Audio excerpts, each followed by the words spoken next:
Hare Krishna. Can you hear my voice? Am I audible? Okay, let's start. Namo Vishnu Padaya Krishna Preshtaya Bhutale Shemate Bhakti Vedanta Swaminiti Namine.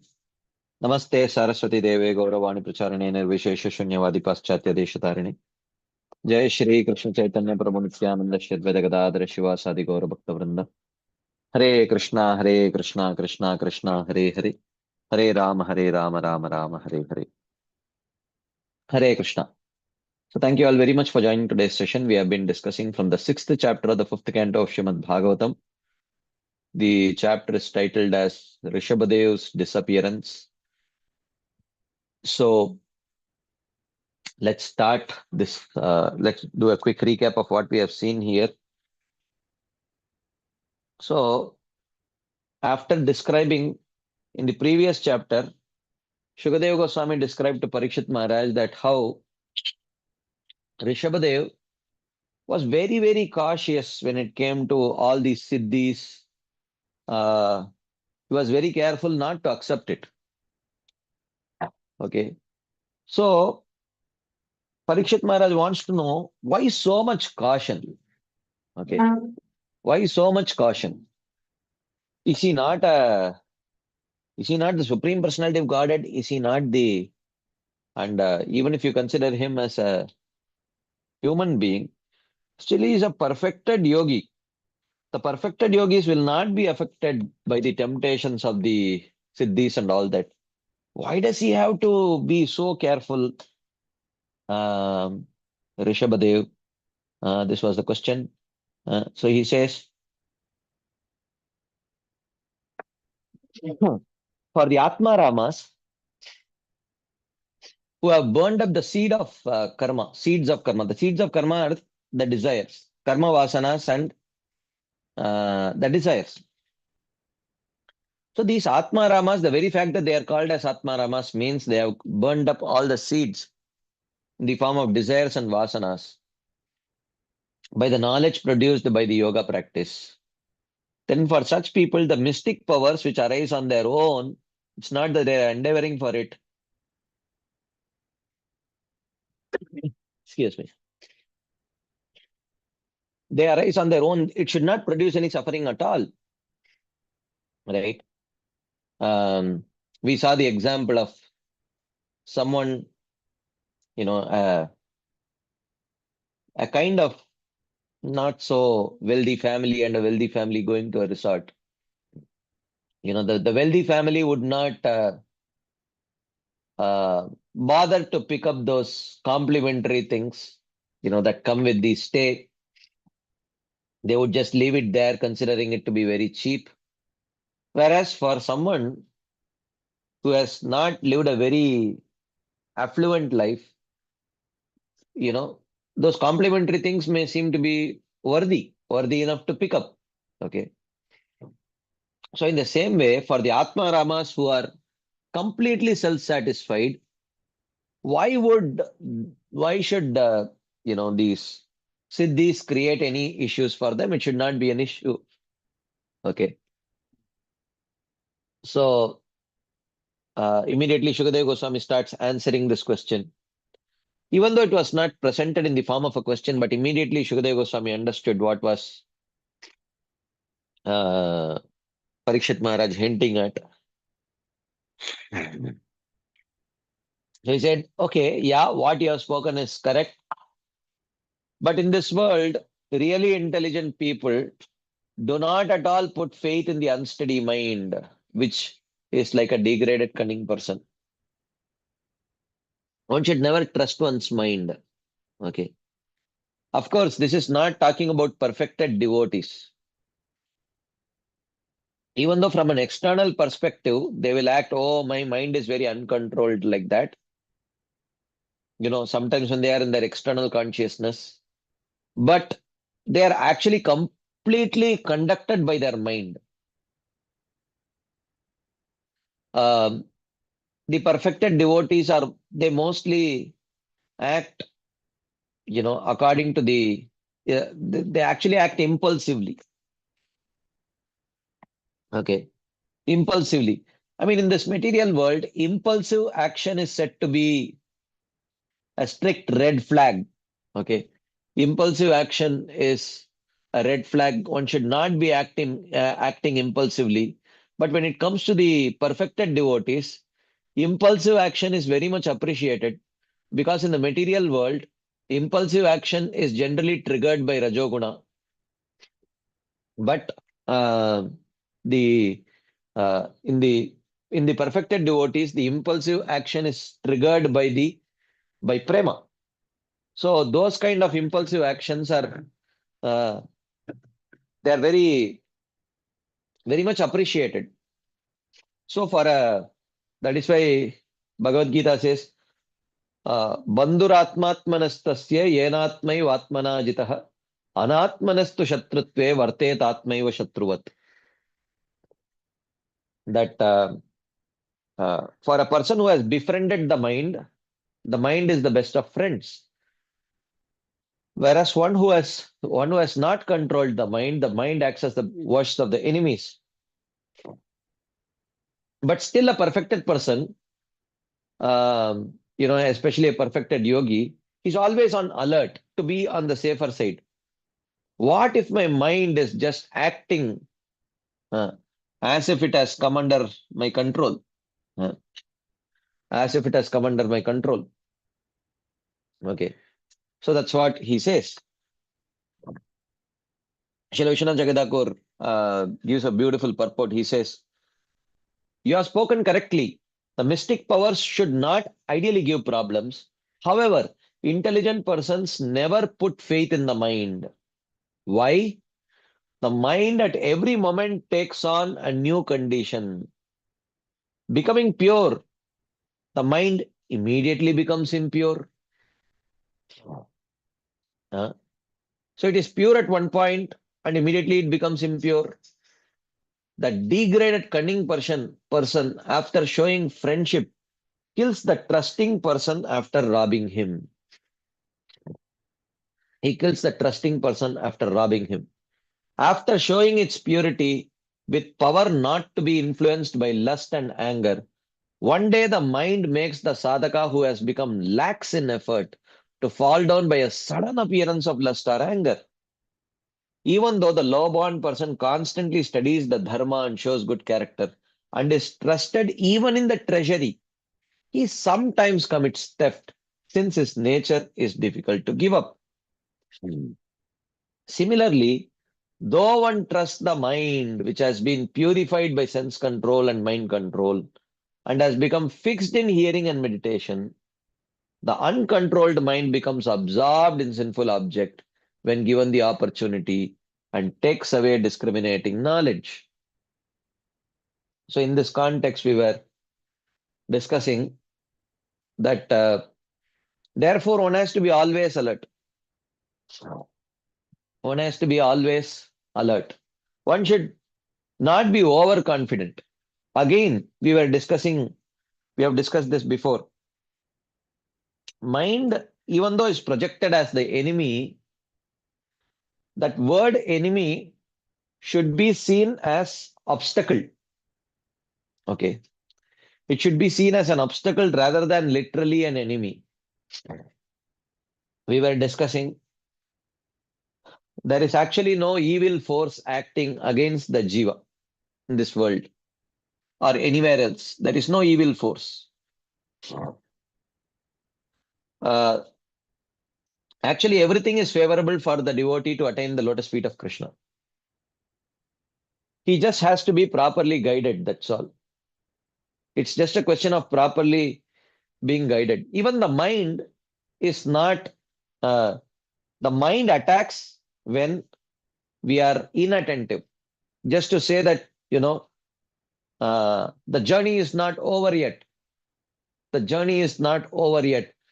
Don't become like the rabbit. Okay. So that mind tells that don't become like the rabbit. Okay. You can't afford to relax here. You can't afford to relax here. Just keep running. The race is not over yet. If you take a nap here, the tortoise may overtake you. Okay. So that's what the mind is there to tell us that the purification process is not complete. Don't become complacent. It's not that the mind eternally wants the living entity to stay in the material world only. Of course, mind is not conscious. When we say mind, what we mean is mind, which is an instrument of Maya Devi. Okay. Mind is inanimate, but Maya Devi is animate. She's a personality. She wants the living entity to become properly purified and go there. Okay. So this is why at any moment, one should be very careful, uh, especially when they are themselves afflicted. Okay. One should not feel, um, one should not think that they are beyond the realm of taking help. Okay. Beyond the realm of taking help. Okay. Yesterday, Shivakumar Prabhu was sharing a very interesting comment. You know, I will share it, and this is a very good context to discuss it. I'll just share the screen. Just give me a second. Uh, okay.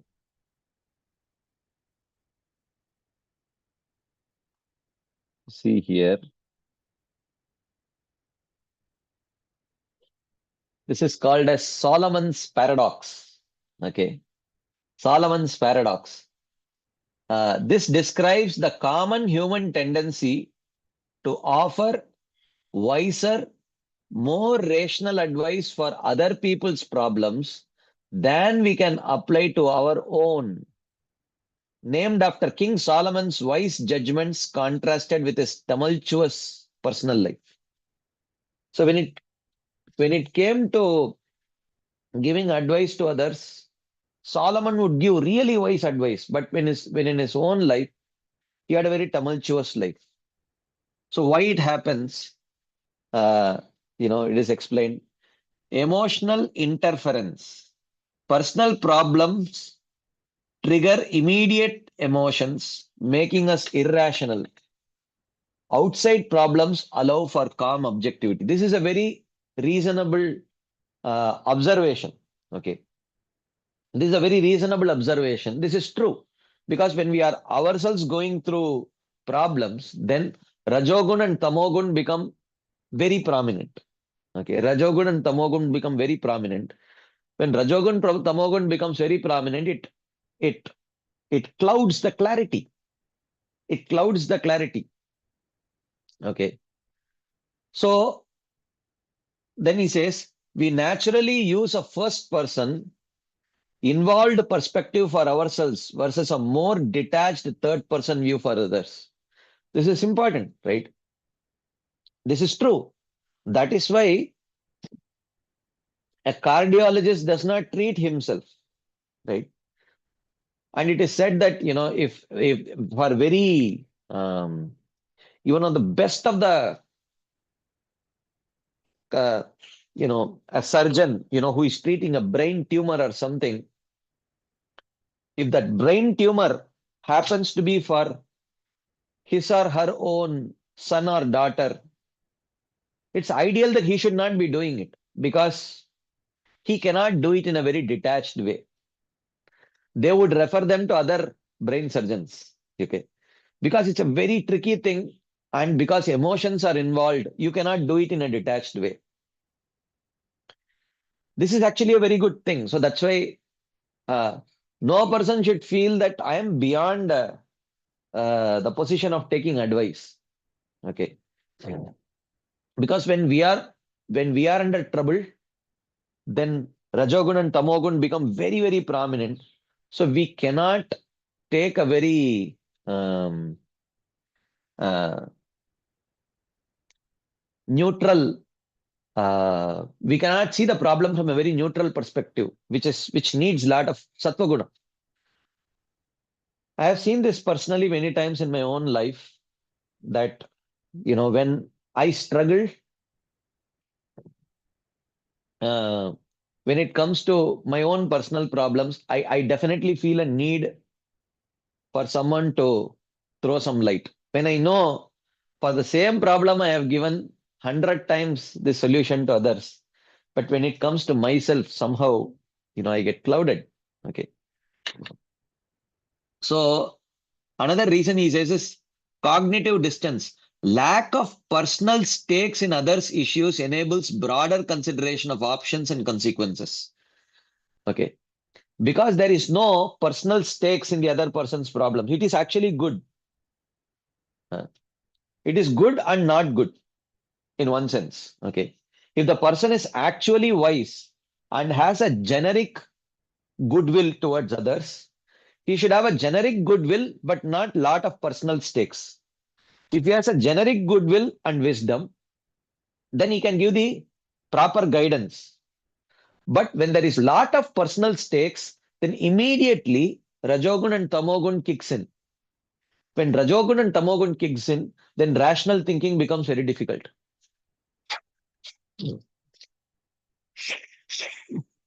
Then rational thinking becomes very, very difficult.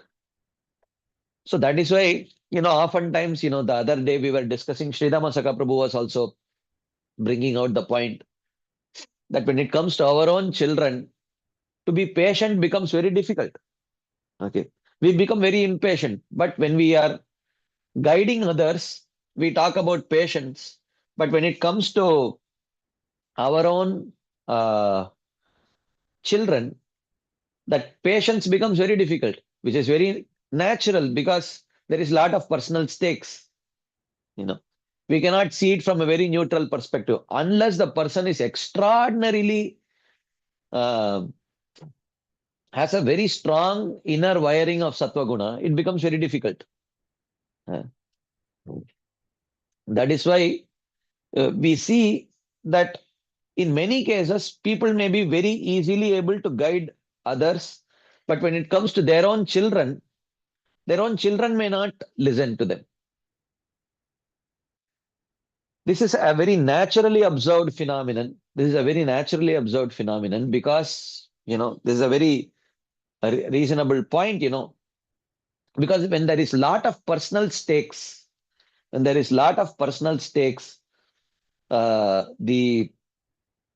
Rajogun and Tamogun becomes very strongly involved and rational thinking becomes clouded.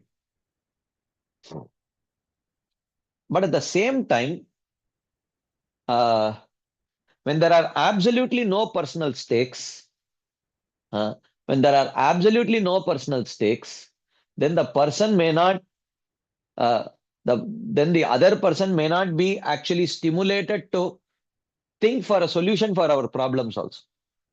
So there must be goodwill and there must be wisdom. Of course, if there is no wisdom, uh, if there is no wisdom on the other side, then just because he is not directly involved in the problem, he cannot give a solution. Okay. It's not that, okay, there is this, brain surgeon. His own daughter has a brain tumor, a complicated brain tumor that needs to be treated. Just because he is the father and, there is a lot of personal stakes, does not mean he will call the ward boy to come, and perform the, uh, you know, perform the operation or surgery. Okay. He can't do. So therefore, lack of personal stakes and, you know, uh, and the distance in itself does not qualify one. Okay. That wisdom and skills should be there. Wisdom and skills should definitely be there. So wisdom and skills is important. Some serious, there must not be too much of personal stakes, but at the same time, generic goodwill should be there. Generic goodwill will stimulate that person to honestly think about the other person's problems, and the wisdom should also be there. And at the same time, there must not be serious personal stakes. This is a very ideal situation. This is a very ideal situation to give this thing. Otherwise, in a very funny way or he writes that this is Shiv Kumar Prabhu's own comment. Speaking or answering on Vyasasan is easier. Yeah, it is easier for sure. I agree. This is 100% sure. To speak on the Vyasasan, it becomes easier actually,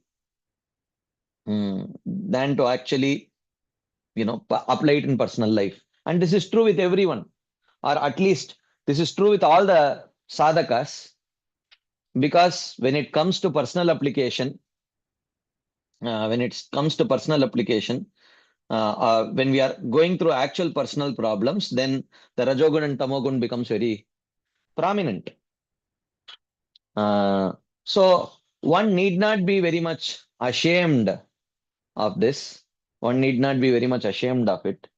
It's just that it shows that you have never outgrown uh, the need for personal advice and guidance. You never outgrow the need for personal advice and guidance. Okay. So because you always need, and then when you get that guidance, not only should that person be should have a lack of personal stakes in that problem, but that person should be wise, and he should have a generic goodwill without lot of serious personal stakes. So I have seen this in my own life, that mm, the same problems for which I have given guidance, uh, for those same problems, I take the same guidance from others, and I'm honestly not ashamed of it, because you don't always want to give shelter. Uh, One should feel sheltered also. That's very important. So when I am in trouble, there is someone to, from a very neutral standpoint, look at the problem and give me some good advice. That feeling is very liberating feeling. It's a very liberating feeling. Uh, When I am in trouble, I don't necessarily have to fend for myself.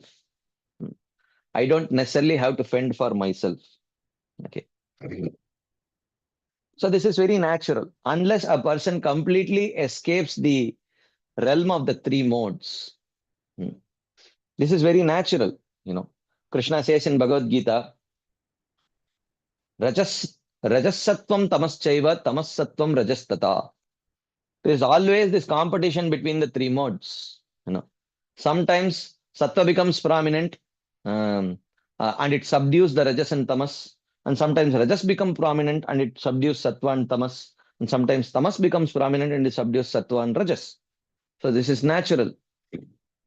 So these personal problems are such that they trigger the lower modes very powerfully, and it very strongly subdues the sattva. Okay. So, so this is a natural phenomenon, common phenomenon, and one should not be surprised by it. So therefore, the point that here is, don't don't be overconfident. That is the point. Mind can anytime attack you, but mind attacks you to alert you that the journey is not over, especially for a spiritual aspirant. When mind suddenly attacks that person with some lust or anger or something which you thought was long gone, it is not so that you fail in your spiritual pursuit, but it is just that you need to be more alert and less complacent in your spiritual pursuit. That's what it means. That's what it means. So therefore, one should never feel that they have outgrown the need for advice and guidance. Even though this might have been the exact same guidance that we have given for others. Oftentimes we will think that somehow it does not work for me. We feel like that. Somehow my problem is very unique. We feel like that. But when we ask our well-wisher, well-wishing friend who is wise and detached, and he will tell the same answer. And when the same answer comes from his mouth, it seems to make more sense. So, so therefore, one should always understand. So a counselor or a mentor always needs a counselor or mentor. Okay. And one should and this is parampara, right? This is parampara. Is there anyone in the parampara who has not accepted a spiritual master?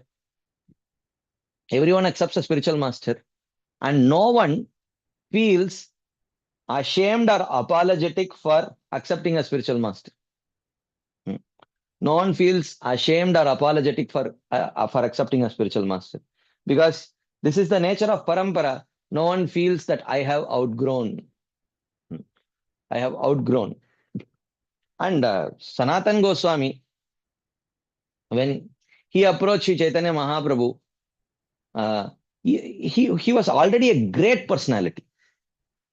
He was the prime minister, and not only prime minister, but even on the spiritual front, he was a spiritual guide for many people.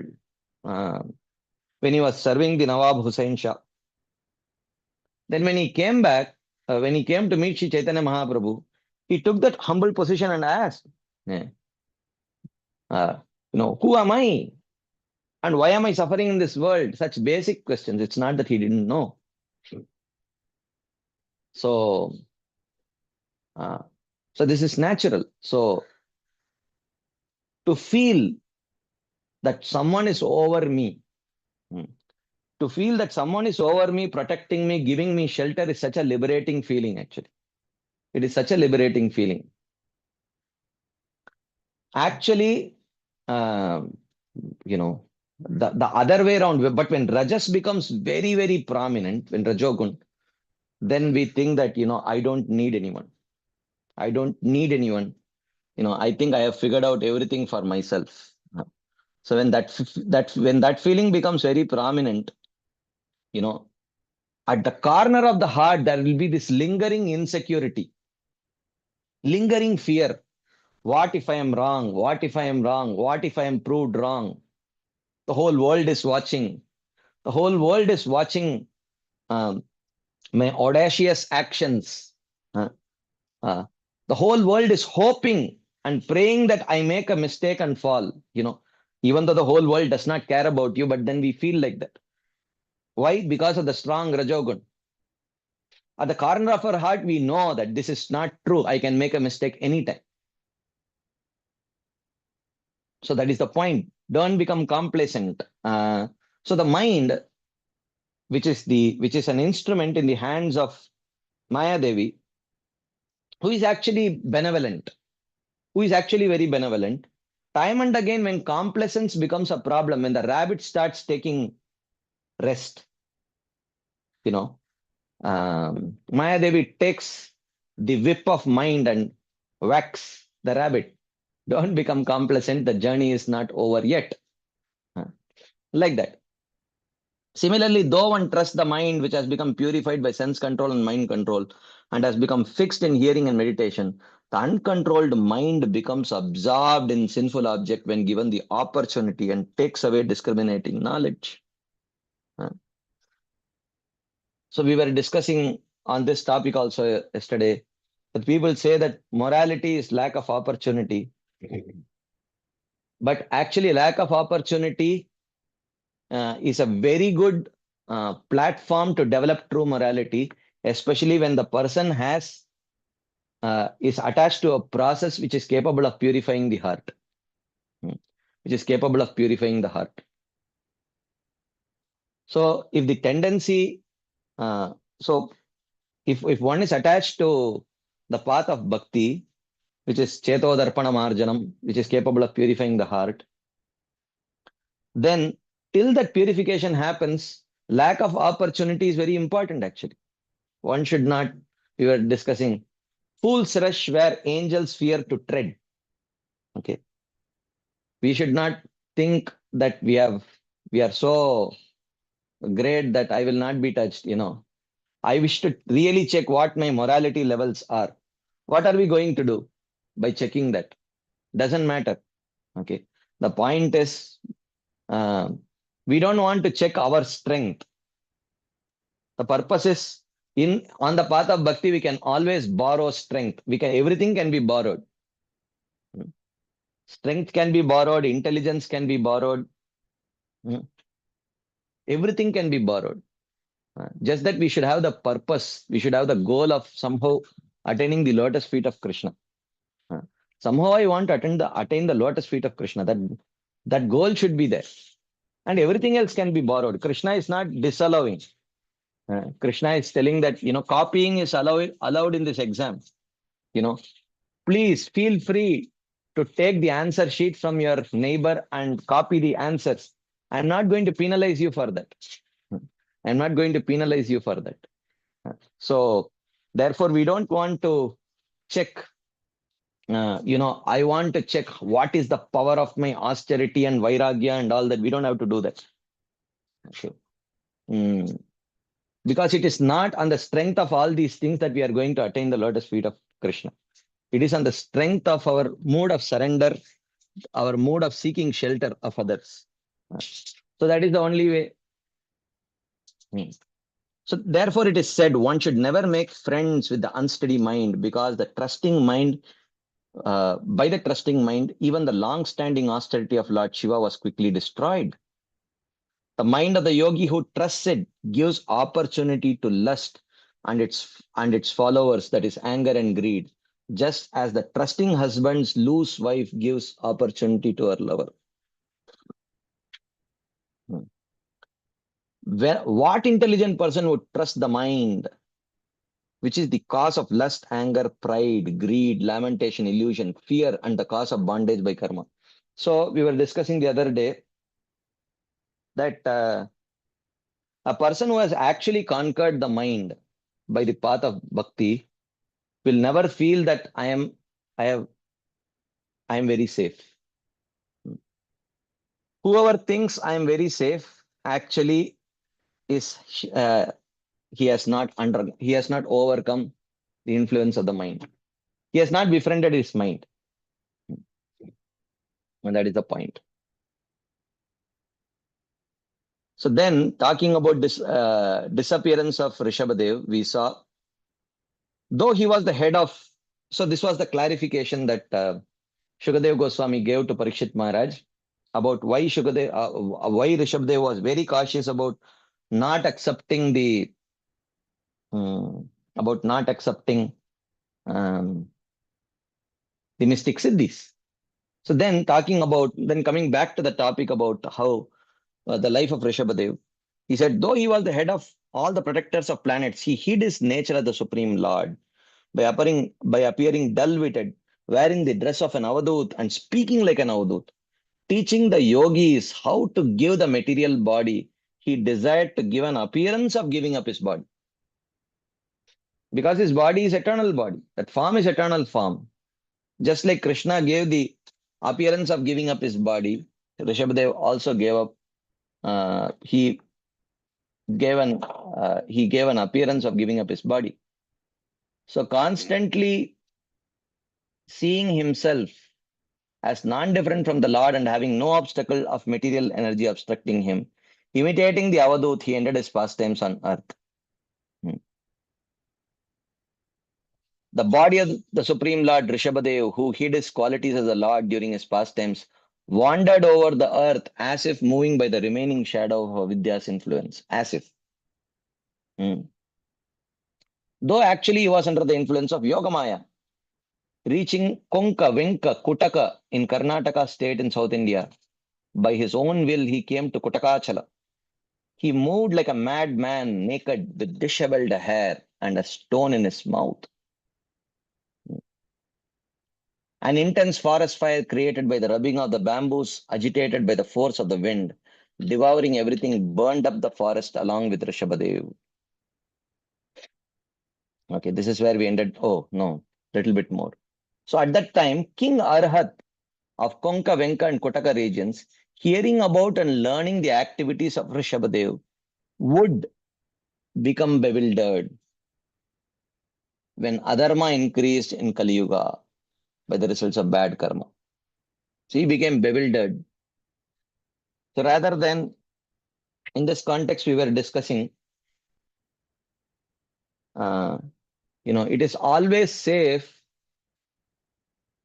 to read the life of great personalities through the eyes of other great personalities. Okay. So which means the point is we were discussing, it is always good to understand the Shastras through the writings of the Acharyas. Where the Acharyas are shining their light, that's where we should look at.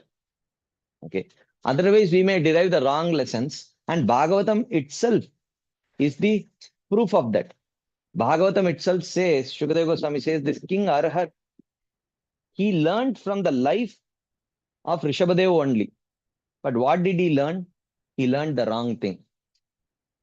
From the life, he rejected the Vedic scriptures through the life of Rishabhadev, who is Vedaishcha Sarvair Ahameva Vedyo Vedantakrit Vedaviteva Chaham.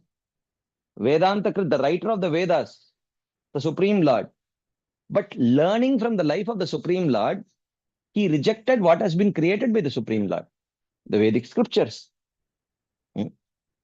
This is very interesting. This is very interesting. So that is why it is important that why do we need a parampara? Why do we need a parampara? Because scriptures cannot be understood without the illumination of the acharyas. And the classic example is given in Bhagavatam only. Arhat. He learned from none other than, he molded his life by following none other than Rishabhadev himself. But what he did, he tried to learn from him, but not through the eyes of other great personalities, but through his own eyes. So if we try to understand scriptures with our own eyes, there is a chance of making mistakes. That is why if you see what is even the best of the teachers, okay, like you see in the case of the best of the teachers, the Vrajavasis, the Gopis, what to speak of just the Vrajavasis, the Gopis, okay. Sahajiyas are learning from the Gopis, from the life of the Gopis. But they are trying to learn from the Gopis without the assistance of the Acharyas.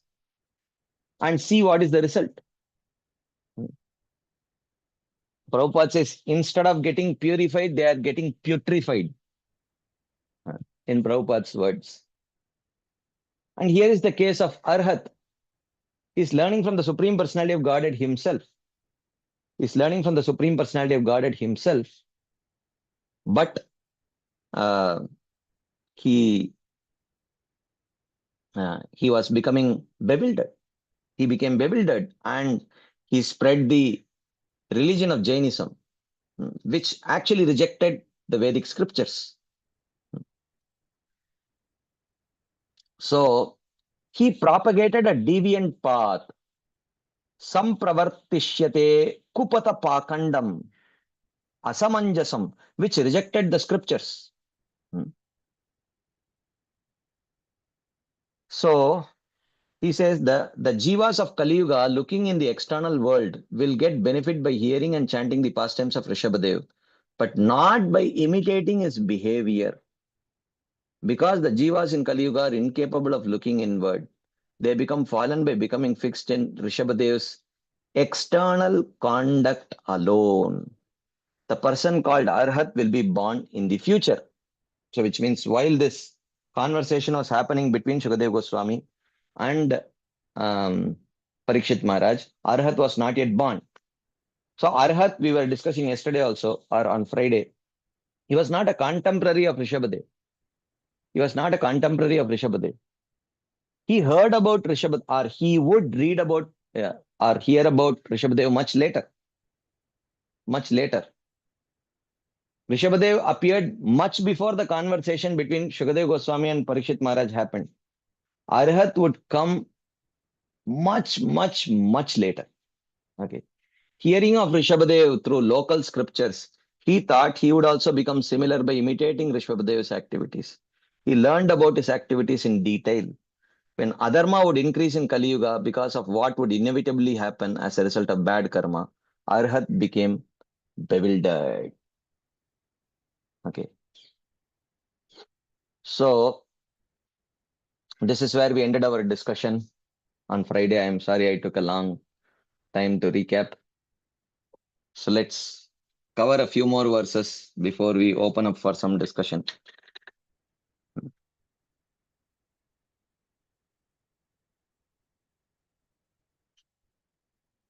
So here he says, Yenaha vava kalau manujaspada devamaya mohitaha swavidhi niyoga shaucha charitra vihina devahelanani apavratani nija nijechaya grihanana asnana anacha anachamana ashaucha kesha ullunjanadini khalina adharma bahulena upahata diyo Brahma Brahmana Yajna Purusha Loka Vidushakaha Prayena Bhavishyanti. So describing that Jain religion, he says, like yesterday, Shamsundar Anand Prabhu was asking that, uh, are you sure that this is Jain religion? How do you know? And he says, Prabhupada actually says, and this is a further, Bhagavatam itself predicts, Shukadeva Goswami is predicting how this would manifest. He says, by that system, bewildered by the Lord's Maya, Deva Maya Mohitaha, Manujaspadaha, the lowest of mankind, Swavidhi Niyoga, making their own rules, Shaucha Charitra Vihina, which are devoid of clean conduct, Apavratani Granana, they will practice vows against the scripture, Asnana Anachamana, without bathing, without achaman, Ashaucha, without shaucha cleanliness, Kesha Ullunchanadini, while plucking out their bodily hairs. This is one thing which they follow. Deva Helanani, and while at the same time ignoring the Lord. Dharma Bahulena Upahata Diyaha, their minds overcome by the proliferation of adharma in Kali Yuga. They will criticize the Vedas, the Brahmanas, the sacrifice, the Lord, and the devotees. Okay. This is their conduct. This is their conduct. So, making up their own rules, they will be devoid of rules of cleanliness and proper conduct. Techahi Arvaktanaya Nijaloka Yatrayanda Paramparasya Ashvastaha Tamasi Ande Swayam Eva Prapatishyanti. These lowest of people, faithful to an ignorant tradition, concocted by themselves, which will not accept the authority of the Vedas, will fall down to hell. Tamasi ande swayameva prapatishyanti. To summarize, in Kali Yuga, a king by the name Arhat of the Konka, Venka and Kotaka regions would hear about the activities of Rishabhadev and would foolishly give up his path of dharma and concoct a deviant path, which is Jainism, which rejects all the scriptures. Followers of this religion will make their own rules, which are devoid of clean conduct. They will practice vows against scriptures without proper cleanliness. They will pluck out their bodily hairs and ignore the Lord. They will also criticize the Vedas, Brahmanas, sacrifice the Lord and the devotees. Hence, they will fall down to hell.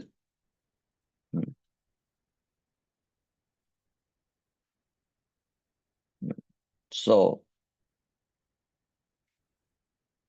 Ayam avataro rajasa upapluta kaivalya upashikshanartaha. Rishabhadev appeared in this world Kaivalya Upashikshana Artha, to teach liberation. Rajasa Upapluta, which had become lost due to the influence of time. So Rishabhadev came to teach about liberation, which was lost due to the influence of time.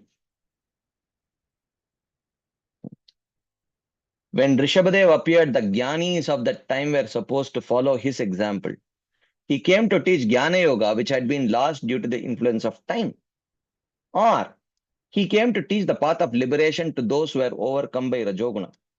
People of Satya, Treta and Dwapara Yugas could follow his teachings, but the people of Kali Yuga should only hear about him, because they do not have the intelligence to properly comprehend his teachings. So Arhat who would come in Kali Yuga, he has already come. For us, he has already come. For Shukadeva Goswami and Parikshit Maharaj, he would come. Okay, in future. It was not the right path. They could only hear about him but not follow him. Okay. Tasya anugunan shlokan gayanti. So sages sing verses about Rishabhadev describing his qualities as follows. Aho bhuvas sapta samudravatya dvipeshu varsheshu adipunyametat gayanti yatratya janamurarehe karmani baddhani avataravanti. Hmm.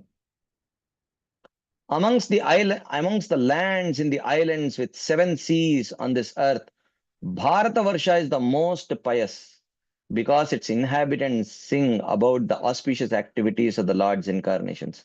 So Bharatavarsha is most glorious because Bharatavarsha is not what we are talking about as India. Okay, Bharatavarsha is much larger than that. So, anyways.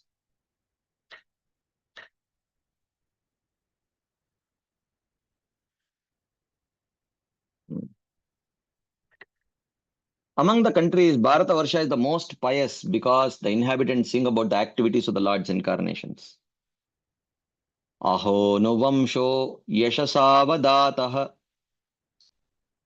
prayavrato yatra puman puranah kritavatara purushassa adyas chachara dharmam yada karma hetum. The dynasty of Priyavrata is shining with fame. In that dynasty, the eternal Supreme Lord has appeared, that is Rishabhadev. The most excellent Lord enacted dharma by which one can destroy all karma, which is the path of jnana. So amongst the dynasties, Priyavrata's dynasty is fortunate. Konvasya kashtam aparonu manoratenapyabhavasya yogi yo yoga maya spruhayatyudasta kyasattaya yena krita prayatnaha. Kahanu aparo yogi, which yogi who desires the powers rejected by Rishabhadev, asattaya, as insubstantial, yena krita prayatnaha, and makes effort to gain them, anugachet, can follow, manoratenapi, even in his mind, asya abhavasya kashtam, the example set by unborn Rishabhadev. That Rishabhadev rejected the mystic siddhis as insubstantial. So who is that yogi who is eagerly hankering after that which Rishabhadev has rejected? Who is that yogi who can properly follow the example set by Rishabhadev? So amongst the yogis, Rishabhadev is most auspicious. Which other yogi can follow the direction of Rishabhadev in his mind, much less by action? Rishabhadev was without birth. The yogi desires siddhis which were rejected as inauspicious by Rishabhadev, but the yogi makes endeavor to attain those siddhis. Or the yogi desires siddhis which were rejected by Rishabhadev, but the siddhis made efforts to be accepted by him. So the siddhis wanted acceptance of Rishabhadev, even though Rishabhadev was rejecting them.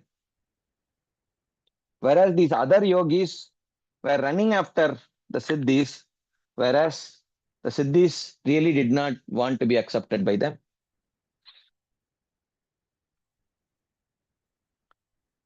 Itihasma sakala veda loka deva brahmana gavam paramaguror bhagavata rishabhakyasya vishuddha acharitam iritam pumsam samasta duscharita abhibaranam parama maha mangalayanam idam anushraddaya upachitaya anushrunoti ashravayati va avahito bhagavati tasmin vasudeva ekantato bhaktir anayorapi samanuvartate. So Srila Shukadeva Goswami says, I have described the activities of Lord Rishabhadev, the benefactor of the Vedas, the people, the Devatas, Brahmanas and cows.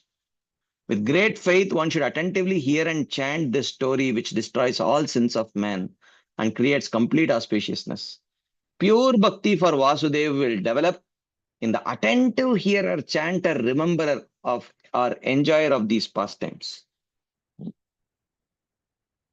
If one attentively hears, chants, remembers, or enjoys these pastimes, then one will definitely get pure bhakti to Vasudeva.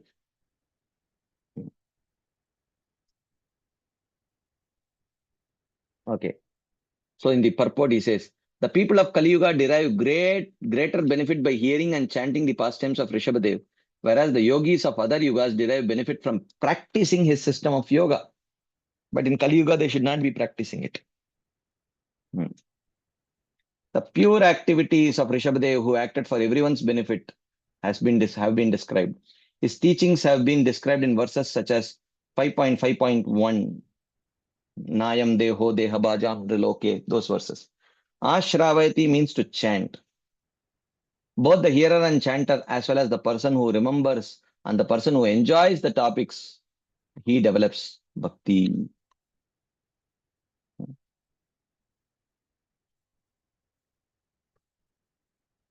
Yasyameva kavaya atmanam aviratam vivida vrijina samsara paritapa upatapyamanam anusavanam snapayantas tayaiva parayan nirvritya ki apavargam atyantikam parama purushartam api swayam asaditam no eva adriyante bhagavadiyatvenaive parisamapta sarvartaha. So he says, the wise, suffering from various calamities of material life, continually bathe themselves in the lake of bhakti, and because of its intense bliss, they do not strive for liberation, though it is considered the highest goal, which comes of its own accord, since they have attained everything by being the servants of the Lord. So, this is the point. Those who are after uh, prema, for them, moksha lagutakrit. Moksha is very, very insignificant. Moksha is very, very insignificant. Even though they don't aspire for it, moksha automatically comes to them. It's not that those who are after prema, they get only prema, but moksha is, they are deprived of moksha. No, they get moksha also. So he says, bhakti is the highest goal for the living being. In bhakti, a lake of nectar, the learned bathe themselves. They do not aspire for liberation, which comes on its own, though not requested and though offered by the Lord. They have no interest in liberation because everything is already attained by being the servant of the Lord, not by becoming the Lord. Not by everything is attained by becoming the servant of the Lord. So they don't have a desire for liberation. Then this famous verse is spoken by, okay, yeah, two more verses remaining, right?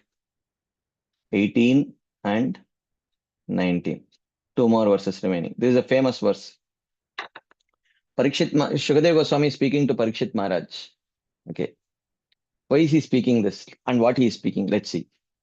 Rajan patir gururalam bhavatam yadunam daivam priyakulapati kvachaking karova astveva manga bhagavan bhajatam mukundo muktim dadati karhichit smana bhakti yogam. O Rajan, O Parikshit Maharaj, Bhagavan Mukundah, the Supreme Lord Mukunda, Patihi, Guruhu, he was the protector, he was the instructor. Daivam, he was the object of worship. Priyaha, he was the giver of affection. Kulapatihi, and the protector. Bhavatam Yadunam, of both the Yadus and the Pandavas. Look at because Parikshit Maharaj may think, oh, Priyavrat Maharaj's lineage is so glorious because the Supreme Lord himself appeared in their lineage. And here he says, here in order to pacify Parikshit Maharaj, Shukadeva Goswami says, So what if the Supreme Lord did not appear in your lineage? Okay. Shukadev Goswami, Rishabhadev was an Amsha, but the Swayam Amshi, Krishna, he appeared in your lineage. He did not appear in your lineage, but see what all he did for your people. Saratya Parashada Sevana Sakya Dautya Virasananugamanas Stavana Pranaman Snigdeshu Pandashu Jagat Pranatimscha Vishnor Bhaktim Karot in Rupatis Charanaravinde. Okay. So Rishabhadev came, yes, he acted in some ways and he gave instructions and went away. But he was an Amsha. But the Amshi himself, see how all he acted towards your. And while you were in your mother's womb, he came and protected you. But he was sometimes your servant, Kvacha Kinkarova. The Lord gives liberation, but not even Bhava Bhakti to those who worship him. He does not give means he does not easily give. Okay. He does not easily give. That's why Bhakti is Sudurlabha. Sudurlabha Prashantatma Kotishvapi Mahamuni. So he says the dynasty of Priyavrata in which the Lord as Rishabha appeared is most auspicious. Uttanapad's dynasty is auspicious because the Lord as Prithu appeared in it. The dynasty of Raghu is auspicious because the Lord as Rama appeared in it. Amongst the contemporary Yadu and Puru dynasties, the Yadu dynasty is auspicious because Krishna appeared in it. Amongst the contemporary, but our dynasty of Puru is unfortunate because the Lord did not appear in it. In this way, Parikshit Maharaj lamented internally. So, but Shukadev Goswami, understanding his mind, because he was omniscient, Shukadev then gave him bliss by showing the superiority of bhakti over liberation.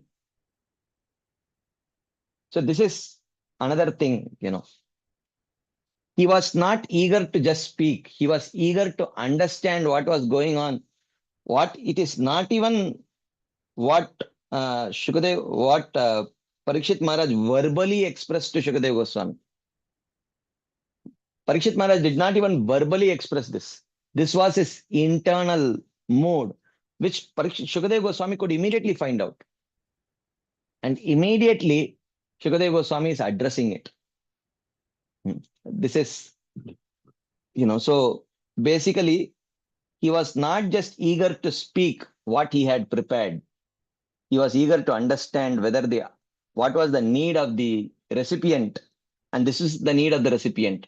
So suddenly when he was glorifying Rishabhadev, he immediately starts glorifying the Pandavas.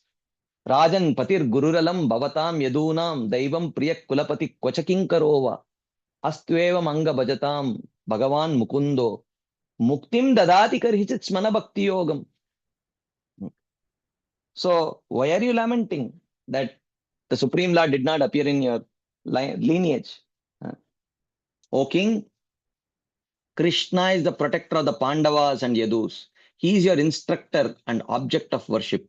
He has shown affection and is the leader of the clan. Though Krishna appeared in the Yadu dynasty, he acted equally towards the Yadus and you, the Pandavas. But sometimes he acted as your messenger and servant. He did not do this even for the Yadus, which means you Pandavas are more fortunate than even the Yadus. He did more for you than the Yadus because of his greater love for you. That he gave the highest prema to you who do not worship him is the highest position. He does not even give bhava bhakti to those who worship him. He gives the inferior liberation, but never bhakti. But he does not give liberation to those practicing pure bhakti who do not desire liberation. To those persons, he gives bhakti. So therefore, he should not be lamenting. Like that he says. Nityanubhuta nijalabha nivritta trishna Shreyasya tadrachanaya chirasupta buddhehe Lokasya yah karunaya bhayam atma lokam Akyan namo bhagavate rishabhaya tasmai. So all the verses glorifying Rishabhadev, in between one verse glorifying the Pandavas. And then he understood, now Parikshit Maharaj is pacified. So then he continues to glorify Rishabhadev in one last verse. So he says, I offer my respects to Rishabhadev, the Supreme Lord, who, giving up all material thirst because of eternally experiencing the bliss of his Swarupa, taught by his great mercy the attainment of Vaikuntha, which removes all fear from people whose intelligence has been long unaware of the highest goal since they have become involved in activities of the body. So, in this way, Rishabhadev is glorified for giving the path of mukti, for giving the path of mukti, like that. So, concluding the story, Shukadev offers respects. Devoid of material thirst because of realizing constantly the bliss of his Swarupa, Rishabhadev instructed through Bhakti Yoga the attainment of Vaikuntha, which removes all fears of people whose intelligence was long unaware of the highest goal because of involvement in activities of the body, because of his compassion. I offer respects to him. So, to conclude, I will do a quick recap. Rishabhadev appeared in this world to teach liberation, which had become lost due to the influence of time. The sages thus glorify Rishabhadev. They say, in the whole of Bhumandala, Bharatavarsha is most pious because its inhabitants sing about the auspicious activities of the Lord's incarnations. Amongst all the dynasties, the dynasty of Priyavrata is most glorious because Lord Rishabhadev appeared, and Rishabhadev is the greatest yogi, and no other yogi can try to imitate him even in his mind, as he rejected all the siddhis for which they strive so hard. So, what is the falashruti of this? One who attentively and with faith hears and speaks the pastimes will destroy all sins, will gain all auspiciousness, and will get pure devotion. Of the three benefits mentioned above, the third benefit of pure devotion is the highest goal, as the devotees who continually bathe themselves in the lake of bhakti experience an intense bliss, and hence they do not strive for even liberation, though it is considered the highest goal, since they have attained everything by being the servants of the Lord. They do not aspire for liberation. O Parikshit, don't feel that you are in any way inferior because the Lord did not appear in your dynasty. Krishna was equal to both the Yadus and the Pandavas by acting as the protector, instructor, object of worship, and giver of affection. But out of his intense affection for the Pandavas, he sometimes acted as the servant, messenger, and charioteer only for the Pandavas and not the Yadus. The Lord gives liberation very easily for his devotees, but he chooses to give Bhava Bhakti only to a select few. What then to speak of Prema, which you Pandavas possess? So therefore, he concludes, I offer my respects to Rishabhadev, who taught by his great mercy the attainment of Vaikuntha, which removes all fear from foolish people who are unaware of the highest goal, since they have become involved in the activities of the body.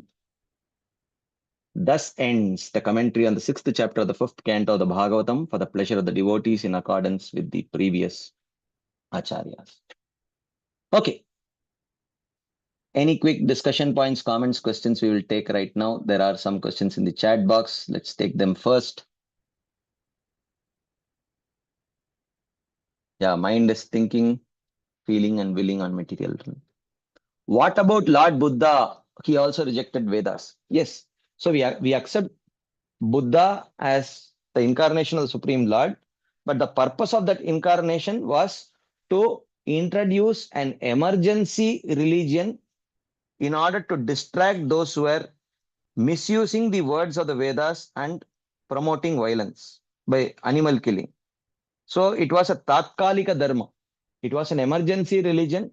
So we do not accept it as a permanent religion.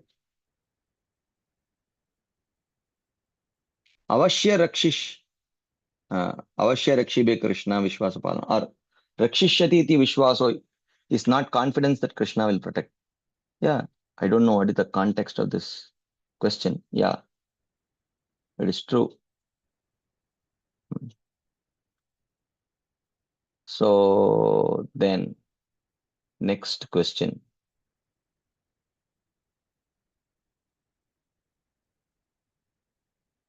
Oh, but if we see today, Jains are representatives of austerity and piousness, where they don't even harm insects while walking, and this community does a lot of charity in comparison with other religions and have been able to add a lot of followers. How to understand this aspect correctly? Yeah, that is very good. What they are doing is very nice. We appreciate it very much. But having said that, they reject the Vedic teachings, which is not very much appreciated. Which is not very much appreciated. That's all. Otherwise, what are good things they are doing, we appreciate it very much. And they are very austere, but the austerity is not recommended in the Vedas. Because austerity should be for the purpose of pleasing Krishna and for some transcendental goal and recommended in the scriptures. Whereas their austerities comes very likely in the category of Rajoguni or Tamoguni austerity, which is mentioned in the Bhagavad Gita. What does the plucking of bodily hair signifies? I don't know. How is it related to any kind of spiritual process? I have no idea. Maybe they have some reason for it. I don't know. Okay, Govindari Prabhu is sharing this verse from the 11th canto. Bhaktis tvayi stiratara bhagavan yadi syad daivena na falati divya kishora murtihi mukti swayam mukulitanjali sevate sman dharmartha kama gataya samaya pratikshaha mukti swayam mukulitanjali sevate asman. Okay, so this is for one who has taken shelter of bhakti. Mukti Devi comes begging, please accept me, like that. Very beautiful. Yeah. Yes, yes, Shastra Vidhi Mutsrijya Vartate Kamakartah Nasa Siddhim Avapnoti Nasukam Naparam Gatim. Okay, another question. To the point discussed on realizing the dependency on advanced devotees and not our own intelligence for progress, attainment of perfection. What if the mind is handicapped in asking for help, given the bad experience in life? Yeah, unfortunate. Unfortunate. Yeah, I don't have an answer to give for this. Because ultimately, all said and done, it is the experience which shapes our mental makeup. It's the past experience.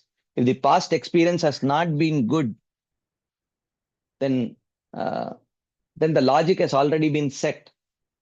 The mind accepts the logic that all these people are like this only. So to such a person, you go and say, no, I am not like this. How are we going to, how are you going to convince that person? So it's a very unfortunate situation, actually.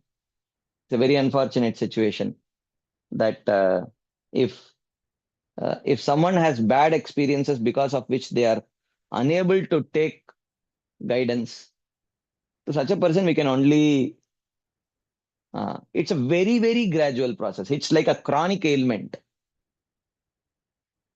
For chronic ailment, you cannot give one medicine and cure it. Chronic ailment means the whole system has been corrupted. You have to gradually actually cure the system. You have to very gradually cure the system and make the system ready to accept medicines. Okay, make the system ready to accept medicines. You cannot give one medicine and cure it. Okay, the system has to be gradually, for example, sometimes I can't tell of an ailment. So, anyways, so the point is, it's a very gradual process. It's a very gradual process. Especially trust issues are very difficult to deal with.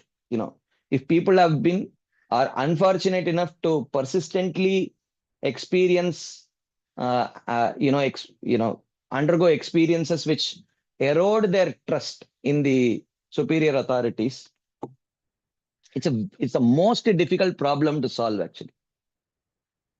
And it's a very, very, very long drawn process. And someone has to have extraordinary levels of patience. Extraordinary levels of patience to be there for them, give them good experience, give them good experience, give them good experience, give them good experience, and gradually over a period of time, hope that these good experiences kind of slowly start erasing the bad experiences. The only thing, it's very difficult, because the whole the whole, what to say, process is fueled by faith, and faith is shaped by experience. So if one is unfortunate enough to have really bad experience from the superior authorities, because of which the faith is eroded, you're lacking fuel. It's it's a problem. Okay, it's a problem. It needs to, and it's like a chronic illness. It takes a long time to slowly, erase, uh, slowly erase the. It is like it is like a very complex biology diagram that you have drawn. Okay, or you can say, how many of you are given one graph sheet which is attached to your mathematics paper. Okay, so they have asked you to draw it something. So there was an equation of a, maybe a parabola or something. You misread it and you took it to be a hyperbola, and you drew a hyperbola on the graph much later to realize that it was a parabola. So now you have to very carefully erase, because there is only one graph sheet. You will not get another graph sheet. If you tear that graph sheet, then you lose 10 marks for that question. So you have to carefully take the eraser and slowly erase that whole parabola that you have drawn, and then recalculate and do the hyperbola and draw it again. It takes time. Someone has to have patience. Okay. These trust issues are very, you cannot give some logical answer. You cannot give a logical answer and just say that, so look, I have given a logical answer. You can say that, look, not all doctors are cheaters. I have tried this, but it does not work. It's not as easy, because all said and done you can give logic, but ultimately everyone's logic is shaped by their own experience. So if their experience does not support, uh, you cannot do anything. You can say, yeah, not all doctors are cheats. Yeah, but whichever doctor I came, so I have to see, all said and done, we all are shaped by our experience. Okay. If someone has always come across a doctor who was a crook, see, all it takes is 3 or 4 experiences. Okay. Maybe 2 or 3 experiences of coming across a crook. Okay. And the fourth experience, even if he's a genuine person, the person is seeing with very strong skeptical eyes. He must also be a crook. He must also be a crook, like that. And that doctor suggests something, you immediately check the Google. This is how it happens. You immediately check the Google and you see a lot of side effects and all that. And then you see, oh, he must also be a crook. Like that you think. That is the way. Okay. So this Google has actually, whether it is allopathy or Ayurveda, somehow people have become Google doctors, and because of which they have lost faith in real doctors. And therefore they go to take treatments and it does not work, because for everything they will check Google. Okay. The doctor knows that I am doing something to, maybe a genuine doctor, he may be doing something to address the side effects, But I mean, I'm not telling that all doctors are not crooks or all doctors are crooks, but the point is, the solution is not Google. That's my strong opinion. Everyone looks at Google and then they think that they are qualified enough to judge the doctors like that. Yeah. Anyways, but these trust issues are deep issues, and one needs lot of patience to deal with these kind of problems. You cannot give there is no quick fix solutions for trust issues, because the very fact that they have trust issues means that they have had significantly long drawn bad experiences which have shaped their faith. Okay.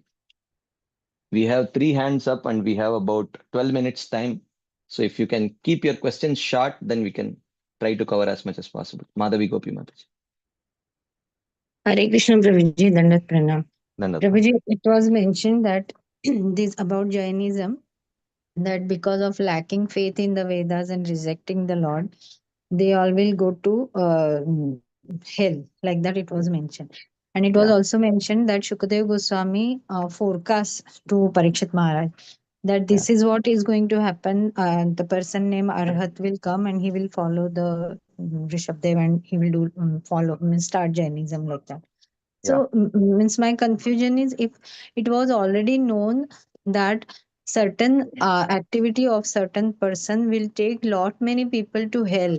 Actually, this world Lord has made for taking the living entities back to Godhead.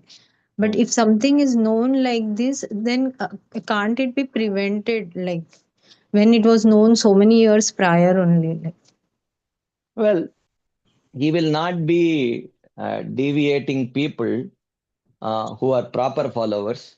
He will be deviating people who are anyways materialists. Uh, so, and eventually that hell is not a final destination. Ultimately, the devotees are there. Uh, they will definitely come in touch with those people, and they will change. So the deviation is only for those people who are, this is like a kind of little more pious deviation than the people who are deviated by much more impious habits. So just like Buddhism also, they were in the name of, the Shastras, they were doing a lot of impious acts. So he came and deviated them from the Vedas only. So this is only as um, these are tatkalika things, but later the system is restored by the devotees and the other proper incarnations who come to restore the eternal dharma and not just tatkalika dharma. But sometimes these are needed. okay, so you mean that temporarily those who are entitled to get some punishment, they will be going to hell because of following Arhat like that. Yeah, yeah. And then later on, they will be upgraded again later. Upgraded And means if they come in touch with proper devotees, they of will get course, upgraded. yeah, if they come in touch with devotee. And Yeah. probably like this Rishabh Dev, it is explicitly not mentioned anywhere now that he rejected the Vedas like that. Means his Rishabhadev did not activities. reject. So Yeah. Arhat, how he followed Rishabh Dev and he rejected Vedas like that. Just like how the Sahajiyas accepted the gopis as their role models and are involving in all kinds of debauchery, the same way. Okay. Okay. Means he misunderstood the teachings of Rishabh Dev also and he He deviated. did not even hear the teachings of Rishabhadev. He was just externally trying to follow him, thinking that, Okay. this is what he is teaching. Okay. Okay. Thank you, Prabhuji. Yeah. Okay. Yes, Keshav Priyamataji. Reshna Prabhuji, Dandavat Pranams. Prabhuji, this answer you gave to Shukma Prabhuji about our experience in mind, Prabhuji, after so much of lifetime, we come in contact with devotees, we're hearing Bhagavad Gita, Bhagavatam, we are chanting. Even after all these things, is that impression of our mind is going to rule us more than any of these things, Prabhuji? Then what is the hope for us, Prabhuji? Because we are, The hope we are, is that, uh, yeah, I mean, see, we want quick fix solutions for everything. mm, So it is not like that. mm, It's a long process. It will take a long time. Long means uh, long compared to long in comparison to our expectations. Actually, it is not that long in comparison to the amount of time that we have spent in the material world. mm, mm, So Krishna is benevolent and he will orchestrate some good experiences and some good-hearted souls, because you know, everyone wants, ultimately, everyone wants some ready-made people, who are immediately willing to accept whatever you say. But there are some good-hearted devotees I have seen, no limelight, nothing. They are interested in genuinely helping other people, they will choose these people who are really struggling with trust issues. Whatever you say, they will mistrust you also. But they understand that this is the symptom of a much deeper problem which has to be addressed. So they have the patience and the good heart to address these kind of issues. I have seen such devotees. Long time they will take to slowly address these issues. And such devotees are very good. So it's not that there is no hope. So such devotees are the hope. That that while the whole world is, including preaching, may be conducted by uh, predominantly Rajoguna, there are such people who are strongly rooted in Sattva, and they are very much dedicated to slowly, carefully helping these seemingly hopeless cases also. So that is the hope. So we may not see hope. Uh, so if we think that, okay, the moment we switch on Krishna consciousness, immediately mind will become subservient to us and everything will be very easy. It's not like that. So it will take time, and Krishna wants us to put good amount of endeavors ourselves also, and also understand the importance of mercy in our lives. So all these things are important. So, and develop gratitude. Okay. So such a person, when for years together, when that devotee works on that person who is struggling with faith issues, then at the end of it, after maybe 10 years, the person will become such a strong devotee, and he will develop such gratitude towards that devotee and will dedicate his life to serving that other devotee. So those are, and maybe very quickly he may achieve perfection because of his, you know so such devotees are there in this world, and that is the hope. Um, like that. But for that, we need some determination, consistency for both Prabhuji, for the devotee who is trying to give help and for the one who is receiving help. Lot of Yeah. so many other factors also are included in Prabhuji. Now, most importantly, it is the uh, dedication and sincerity of the person who is helping out. That is very Oh, important. oh, then it is a fortune. You always say in Prabhuji, if we meet such devotee, it is fortune like that you will tell in Prabhuji. Yeah. So that is that will happen by Krishna's will, or it is just a fortune as you always say, Prabhuji. Yeah. Krishna will definitely will, but Krishna will not personally influence. Mm, Uh, mm, mm. but such devotees are the hope, but they really want to help. And the point is, we are living in a life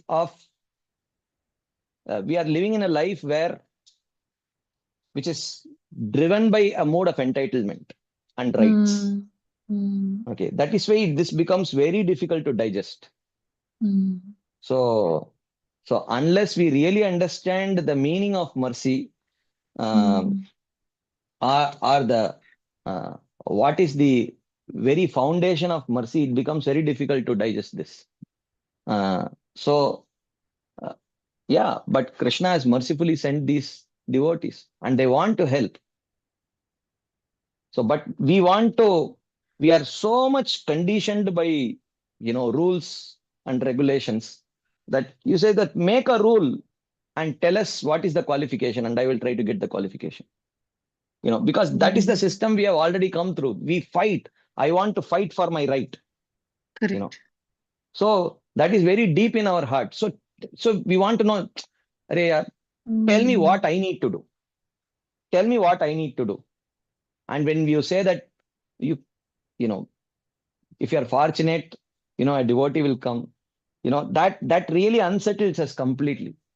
Uh, so but it's not that completely nothing is dependent in our hands also. We can, whatever is there, little free will is there in our hands, we can utilize it properly and pray. For praying, we can offer prayers to Krishna, and Krishna can respond to prayers mm.